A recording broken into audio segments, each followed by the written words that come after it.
Double présentation de K-Drama, Yahoo! Donc aujourd'hui je te retrouve avec l'extrême plaisir pour une nouvelle vidéo sur la chaîne.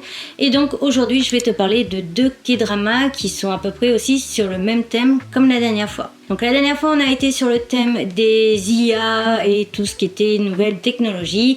Aujourd'hui on va être plutôt sur la célébrité peut te tuer. Donc on va commencer la vidéo avec The Heart of Sarah. Et je te retrouve à la suite de mon avis avec cette apparence pour te présenter Celebrity, The Heart of Sarah. En ce qui concerne ce titre, je vais te donner pas mal d'informations avant qui est important je trouve pour la suite. Donc c'est une série coréenne qui parle d'une histoire vraie qui a secoué la Corée en 2006. Derrière son univers de sacre rare et prestigieux, la manipulation psychologique The Heart of Sarah ne raconte pas seulement une fiction sur l'obsession du luxe en Corée du Sud. Le K-drama s'inspire d'un véritable scandale qui a marqué le pays en 2006. À travers Sarah Kim, la série montre comment le luxe peut devenir bien plus qu'un simple achat. La signature d'une marque permet donc après de créer une identité d'appartenance et donc ce qui fait que tous les gens achètent en fait des fois des produits pas pour la marque en soi mais pour la sensation d'appartenance comme par exemple pour Apple très clairement.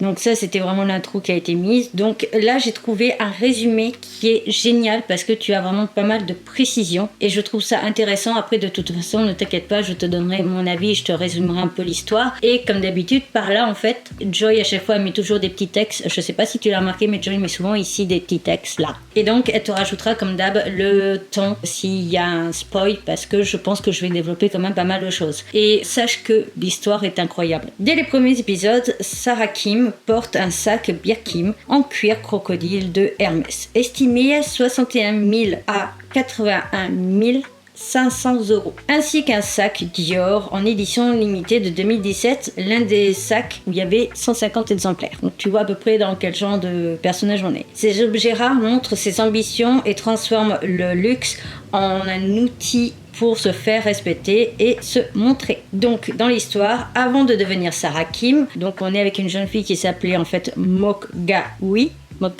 Et en fait, on va la voir changer de nom et tout ça, mais il y a une explication. Donc cette jeune femme, en fait, elle travaille sans arrêt au comptoir d'un grand magasin de luxe et n'a jamais le temps de se reposer. Après un vol, elle se retrouve avec une dette de 34 000 €. Oui, parce que j'ai pris ce truc-là aussi parce qu'il y avait conversion en euros, parce que sinon, quand ils parlent en banque, ben moi, j'ai pas forcément encore le réflexe de savoir convertir.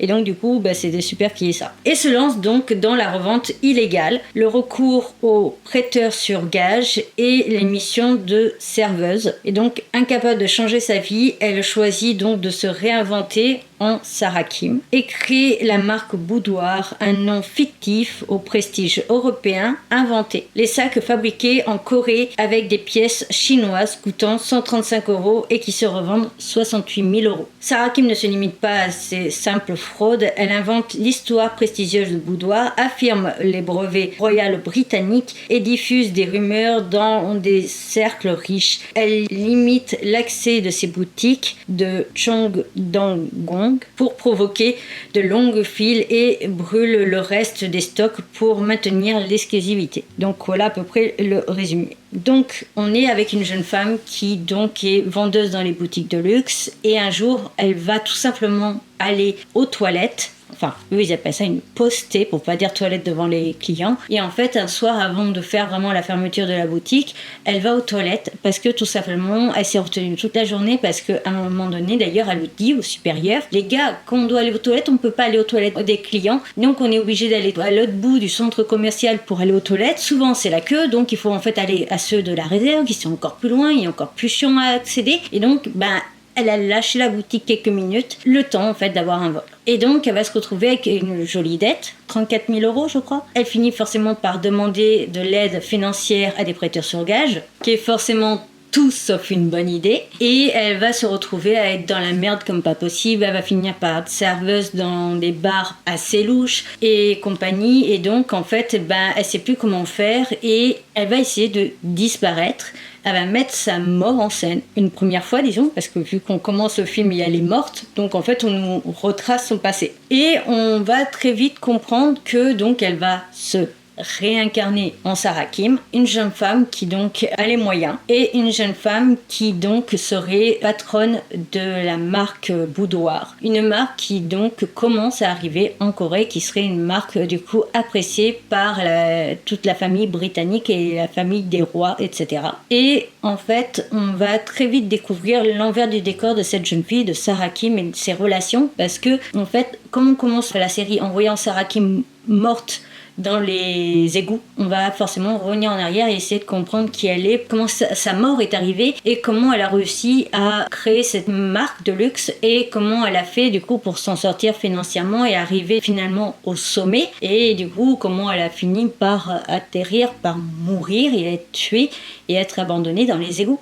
Donc voilà en ce qui concerne les grandes lignes. Donc là j'ai un petit peu plus je pense développé et donc forcément potentiellement spoilé. Mais en ce qui concerne la série, je l'ai trouvée vraiment très intéressante, déjà parce qu'on nous montre l'envers du décor d'une marque, on nous montre l'envers du décor que finalement les marques elles sont pas si contre que ça que n'achètent des contrefaçons, parce qu'en fait sans contrefaçon il n'y a pas de marque de luxe. C'est justement parce que les marques de luxe ont des contrefaçons que ça marche. Et c'est ce sentiment en fait qu'ils créent avec le sentiment d'appartenance à pouvoir acheter ces produits-là qui fait que tu as envie en fait finalement d'acheter cette marque-là. Parce que on va te faire sous-entendre, oui mais tu n'as pas de sac à main Boudoir, donc tu n'as pas réussi financièrement. T'es quelqu'un de riche, ok, mais t'as pas de sac à main Boudoir, t'es qui? Et puis on va te montrer justement que pour que les gens aient envie d'acheter, on va repousser en fait les gens qui n'ont pas forcément les moyens de se les procurer, et on va faire qu'il y aura par exemple une vendeuse qui va accepter ou non que tu rentres dans la boutique, et ça va créer des files d'attente forcément parce qu'on doit avoir une personne qui va vérifier si tu peux ou pas rentrer dans la boutique et donc si tu peux ou pas acheter leur sac à main. Et si les sacs à main ne sont pas vendus, la patronne préfère quand même les brûler plutôt que du coup par exemple brader ses prix ou quoi que ce soit. Et c'est tout l'envers du décor qu'on va découvrir qui est vraiment très intéressant. On va aussi avoir un côté enquête policière aussi qui est fascinant. Et personnellement je l'avais commencé sans savoir donc du coup qu'il y avait cette histoire vraie, même si ça me disait quelque chose. Le scénario me faisait penser à quelque chose que j'avais entendu parler. Et c'est vrai qu'en 2006, je crois que c'était un peu plus tard, moi, que j'en ai entendu parler, ça devait être vers 2010, un truc comme ça. Mais j'avais entendu parler de cette histoire. Et justement, tout cet univers, en fait, du luxe m'a toujours fascinée. Mais plus aussi de savoir comment, par exemple, comment Yves Saint Laurent en est venu à ça, quel est son parcours, quelle est sa vie. Ou alors, par exemple, du coup, j'ai regardé les films sur Yves Saint Laurent, j'ai regardé le film sur Gucci, la maison Gucci. Je sais qu'il y en a, je crois, sur une autre maison de luxe. Et tout ça, ça m'a toujours fasciné. En plus, je sais pas si tu aimes la série qu'il y a eu sur Anna Delvey, mais je trouve qu'il y a un petit côté Anna Delvey dans l'histoire, au niveau du scénario, etc. Et puis sa façon de faire croire aux gens, en fait, quelque chose qui n'est pas réel.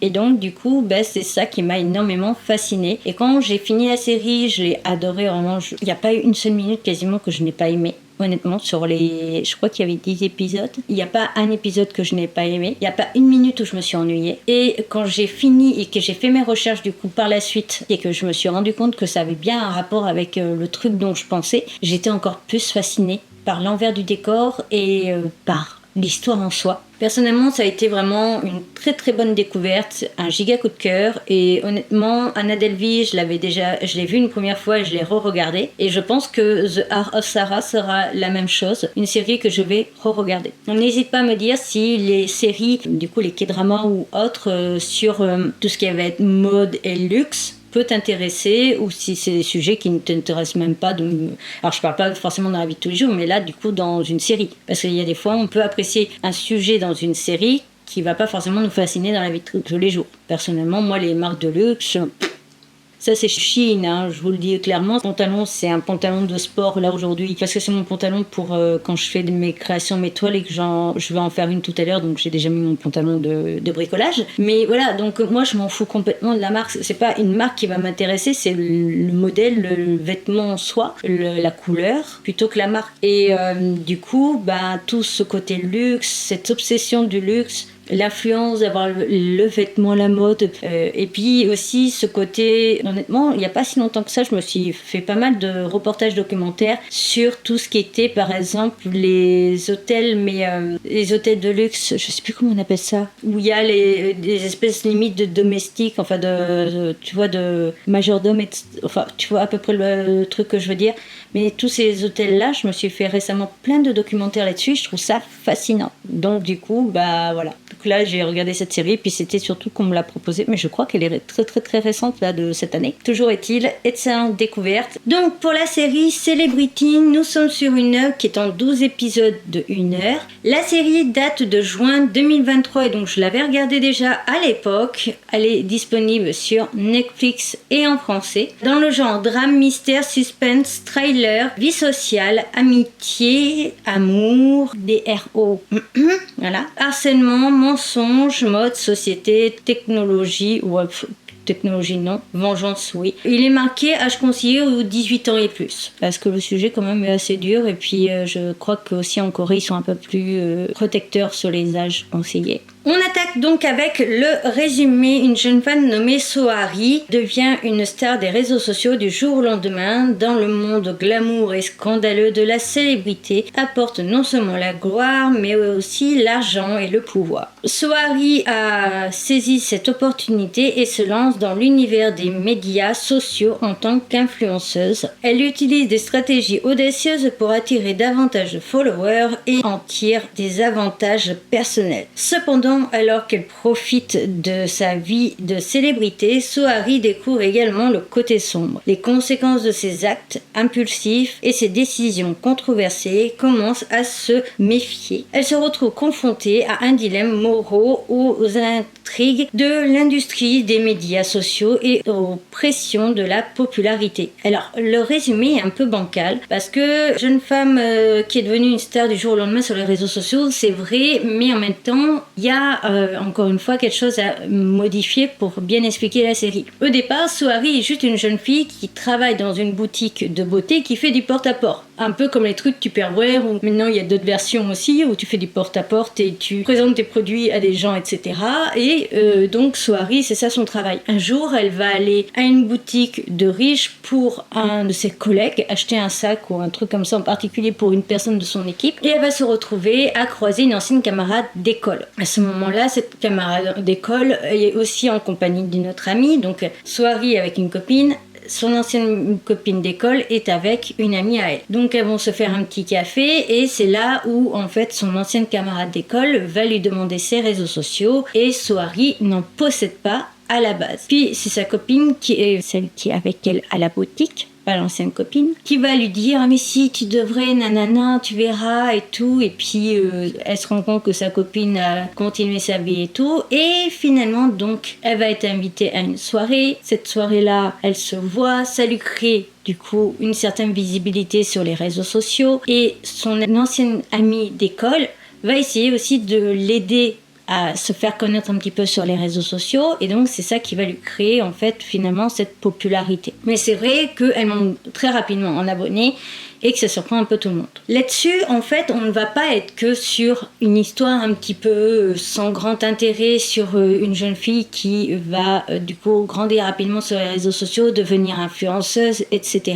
Mais on va nous aborder en fait pas mal de phrases qui font réfléchir, comme le fait que plus tu es belle et plus tu es riche, plus on s'intéresse à toi et plus du coup tu as de chances de réussir sur les réseaux sociaux, ou de faire attention justement parce que la jalousie dans ce genre de milieu peut être très violente. Son ancienne camarade de classe fait partie d'un gros groupe d'influenceuses qui sont amies / collègues et qui travaillent dans la même agence d'influenceurs, et on va très vite comprendre que c'est un peu quand même je tire dans les pattes des autres pour réussir. C'est si t'as moins de followers, limite parle-moi avec plus de respect, parce que moi tu comprends que j'ai plus de followers que toi. Et ça va aussi nous montrer que par exemple certaines sont prêtes à tout pour réussir, certaines sont prêtes à tout pour pouvoir s'acheter des choses de luxe, etc. etc. Et donc on va voir aussi ce que c'est et comment Sohari gère sa popularité et arrive à grimper sur les réseaux sociaux, mais on va voir aussi la chute de Sohari. Pour ce qui est de l'histoire, personnellement, je l'ai juste surkiffé. C'est la deuxième fois du coup que je revois cette série et je l'adore toujours autant. À l'époque, je m'étais pas rappelé par contre du dernier épisode où très clairement on voit que c'est une porte ouverte à une suite. Une suite que apparemment du coup Netflix a dit qu'il n'y aurait pas, alors que je trouve ça bien dommage parce que très clairement il y a pas mal de messages clés dans cette série qui est très intéressant et je trouve que ça pourrait être intéressant justement de faire passer ce genre de message au plus de gens possible et en plus la fin est vraiment adaptée à proposer une suite. En ce qui concerne là, ce que j'aime, c'est que en fait dans chaque épisode d'une heure, on va avoir au moins 2 phrases comme ça clés qui vont nous faire un petit peu réfléchir sur notre façon de voir les réseaux sociaux, sur notre façon même de vivre ou de consommer, etc. Et c'est ça que j'ai su apprécier. En plus, ça parle de mode, ça parle de sacs et de vêtements. Voilà, encore une fois dans le luxe, etc. Comme je dis dans la partie d'avant, moi tout ce qui est l'univers du luxe, les palaces, etc. ça m'attire sans vraiment m'attirer.